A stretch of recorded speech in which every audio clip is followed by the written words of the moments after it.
Salut à toutes et à toutes, c'est Erwan de Tesla Cam et aujourd'hui Falling too fast to prepare for this. Tripping in the world could be dangerous. Everybody circling as vultures. Negative, nepotist. comme vous avez pu le voir dans le titre, je vais vous présenter deux GoPro. Qu'est-ce que c'est que ces GoPro? Vous allez le savoir tout de suite. Alors en fait c'est des GoPro, c'est la toute première qui est sortie, toute première GoPro qui est sortie au monde. Donc c'est la GoPro Hero 35 mm qui a été donc conçue par Nick Woodman, si vous ne le saviez pas. Alors il l'a créé en fait à la base, c'est parce qu'il faisait beaucoup de surf et en gros il voulait se prendre en photo dans l'eau, et donc il a créé donc cette petite GoPro. À la base GoPro ça faisait que des photos, comme vous pouvez le voir c'était une grosse boîte qui était déjà dans un caisson étanche, ce qui permettait donc de pouvoir faire des photos directement quand on était dans l'eau. Donc généralement voilà, il était vendu avec un petit strap, comme vous pouvez le voir, avec marqué GoPro Hero dessus. Comme ça, il mettait le scratch à son poignet, il avait la GoPro qui était là, il la sortait et il pouvait se faire un petit selfie déjà dans l'eau. Le mec en 2004, il avait déjà tout compris. Il faisait déjà des selfies avec une caméra étanche. Du coup, donc voilà, cette GoPro, donc elle date de 2004, donc elle a quand même déjà maintenant, on est en 2018, donc elle a déjà 14 ans, donc c'est plutôt impressionnant. La technologie a beaucoup évolué depuis, hein, quand on voit maintenant la GoPro Hero 6 qui est sortie.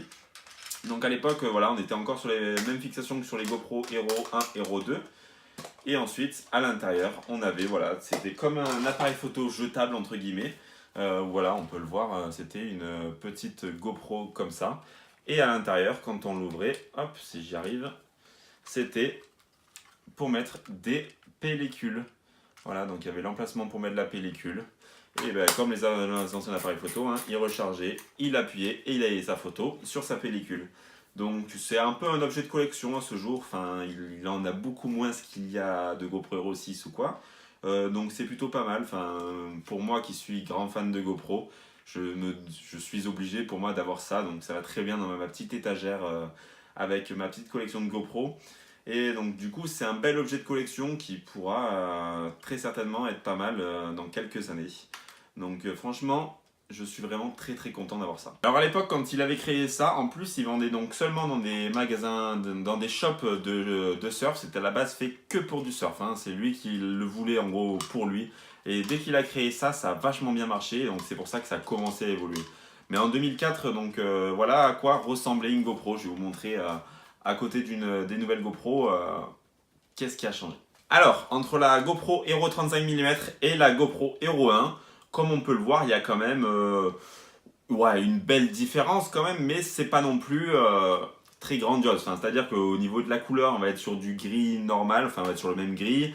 Il va y avoir marqué donc la GoPro Hero, là il y a marqué Hero. Enfin, au niveau de la lentille, on était déjà sur un 28 mm, donc il était quand même assez grand angle, donc c'était plutôt pas mal.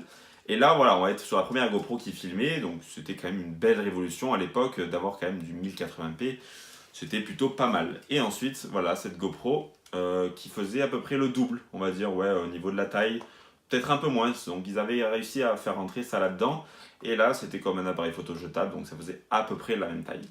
Et voilà, 14 ans après, on peut voir qu'il y a eu beaucoup de changements. Vraiment, là, on est... maintenant, il y a un écran, ça filme en 4K, alors que vous imaginez qu'à l'époque, ça faisait seulement des photos, hein. Enfin, c'est juste unique. Je vous montrerai des photos qui ont été prises avec ça. La qualité était ouf pour l'époque. Enfin, pour l'époque, quand on se dit c'était il y a quand même 14 ans, la qualité était vraiment nickel. Bon, malheureusement, voilà, c'est de la pellicule, donc il faut faire imprimer sur du papier et tout, hein. Donc ça prenait quand même beaucoup plus de temps. Mais on avait quand même des photos qui étaient faites sous l'eau. Donc bon, c'était quand même assez révolutionnaire à l'époque. Donc voilà, j'espère que cette petite vidéo, je vous montre cette GoPro, vous aura plu. Moi je vous dis à la prochaine pour une nouvelle vidéo. Ciao tout le monde.